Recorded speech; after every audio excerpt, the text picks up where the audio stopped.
केला, या पाण्याचं नियोजन नेमकं कशा स्वरूपाचं असायला हवं? कारण काय आहे की आपण महाराष्ट्र असेल किंवा संपूर्ण देशभरामध्ये जे पर्जन्यमान होतं त्यावरती पाण्याचं नियोजन होताना दिसतं. मात्र पुढे जसजशी लोकसंख्या वाढताना आपल्याला पाहायला मिळेल पाण्याचं नियोजनही महत्वाचं ठरेल. तर कशा प्रकारे या नियोजनामध्ये जनता तुमच्याबरोबर सहभागी होऊ शकते?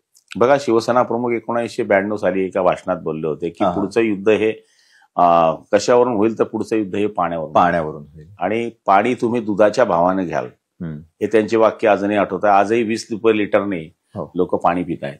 त्यामुळे पाणी हे जोपर्यंत आपण काळाची गरज समजून वापर करणार नाही, ज्याप्रमाणे आपण पेट्रोलचा वापर करतो, पेट्रोल गाडीमध्ये किती ॲव्हरेज देते याचं लक्ष ठेवून आपण प्रवास करतो, तसा पाण्याचाही प्रवास पुढच्या काळामध्ये महत्वाचा राहणार. आणि आपण बघतो की गाव पातळीवरच्या राजकारणामुळे पाण्याच्या पाहिजे त्या प्रमाणामध्ये चुकीचा वापर बऱ्याच ठिकाणी दिसतो. काही ठिकाणी काटकसरीने वापरणारेही सरपंच आहेत, पण गरज नसताना दररोज पाणी देणे. माझं तर एकच म्हणणं आहे की दररोज पाणी देण्यात काय अर्थ आहे? एक दिवसाच्या आड जर पाणी दिलं तर काय फरक आहे? एक दिवसात जर आड पाणी देत असाल तर त्या गावाने 2 दिवसाच्या आड पाणी दिलं पाहिजे. एक वेळेस ही लोकांना जर सवय लागली पाणी काटकसरीने वापरायची, तर हेच पाणी उद्या तुमच्या मुलांना, तुमच्या नातवांना कामात येणार आहे.